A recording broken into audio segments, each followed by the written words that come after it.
Hello student. তো সবাই ভালো আছো? ঠিক আছে। তো দেখো, যেহেতু আমি দর্শনের, তো দর্শন বিষয় থেকে আজকেও পড়াবো। তো আজকের বিষয় হচ্ছে জৈন দর্শন। ঠিক আছে। তো জৈন দর্শন সম্পর্কে আজকে জানাই, তাই না? তো জৈন দর্শন জৈন শব্দটি গ্রিক শব্দ জিন জিন থেকে এসেছে।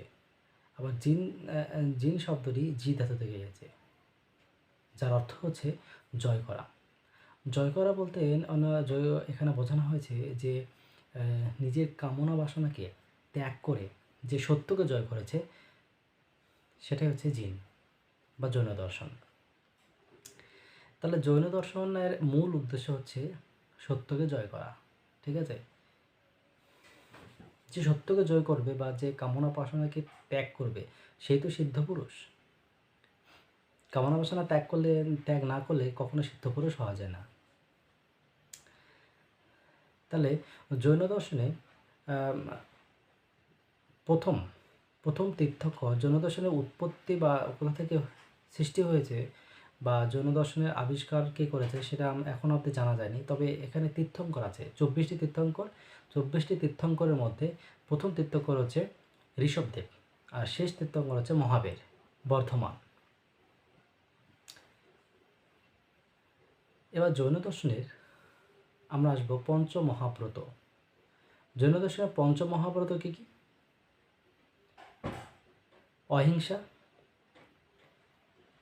সত্য বা শ্রীনিত, সুনৃত, অস্ত্রীয়, ব্রহ্মচর্য, অপরিগ্রহ। তাহলে এই পঞ্চমহাব্রতের এই পাঁচটিকে আমরা এবার জানব। ঠিক আছে। তাহলে প্রথমে আসছে কি? অহিংসা। অহিংসা পরম ধর্ম। ঠিক আছে। অহিংসা করা যাবে না, মানে হিংসা করা যাবে না, কারোর উপর হিংসা করা যাবে না, নিজের রাগ অভিমান কারোর উপর দেখানো যাবে না। ঠিক আছে। তাহলে অহিংসা হচ্ছে প্রথম পর্যায়। দ্বিতীয়টা কি? সত্য বা সুনৃত। এখানে সত্য বলতে উপকারী বোঝাচ্ছে, মানে অন্যের উপকারই হচ্ছে এখানে সত্য বা সুনীত। ঠিক আছে। অন্যের উপকার করতে হবে। এবার অন্যের উপকার করার জন্য আমাদেরকে পজিটিভ চিন্তাভাবনা আমাদের মনে আনতে হবে, যে অন্যের উপকার আমরা কীভাবে করতে পারি। ঠিক আছে। এটা হচ্ছে দ্বিতীয় পর্যায়। তৃতীয় পর্যায়ে কী আছে? অস্ত্রীয়। অস্ত্রীয় মানে হচ্ছে যে অন্যের কোনো ক্ষতি না করা। ঠিক আছে। ছলে বলে কৌশলে কোনোভাবেই অন্যের ক্ষতি করা যাবে না, কোনো মিথ্যা বলে কারো ক্ষতি করা যাবে না। তাহলে অস্ত্রের মূল উদ্দেশ্য হচ্ছে অন্যর ক্ষতি করা যাবে না। তাহলে এটা হচ্ছে তৃতীয় পর্যায়। তাহলে চতুর্থ পর্যায়ে কি? ব্রহ্মচর্য।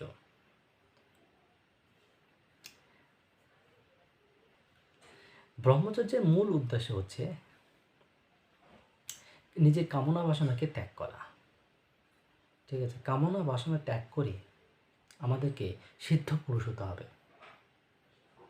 এটা হচ্ছে ব্রহ্মচর্যের মূল উদ্দেশ্য। বুঝতে পেরেছ? এবার এটা হচ্ছে চতুর্থ। পঞ্চমত কি? অপরিগ্রহ।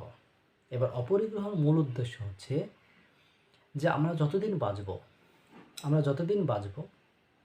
আমাদের সারা জীবনে আমরা আমাদের অর্থের পরিমাণ যতটুকু দরকার ততটুকুই সঞ্চয় করব। তার থেকে বেশি অর্থ আমরা কখনোই সঞ্চয় করব না। এবার বেশি অর্থ সঞ্চয় করলে কি হবে?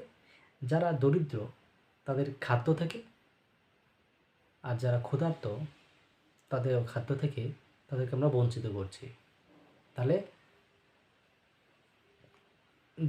যারা আর্থিকভাবে সংকট আছে তাদের অর্থ থেকে আমরা তাদেরকে বঞ্চিত করছি, আর যারা ক্ষুধার্ত আছে যাদের কখনো খাদ্য মেলে না বা কখনো একবেলা খায় বা একবেলা খায় না, তাদেরকে সেই খাদ্য থেকে আমরা বঞ্চিত করছি। তাহলে কি?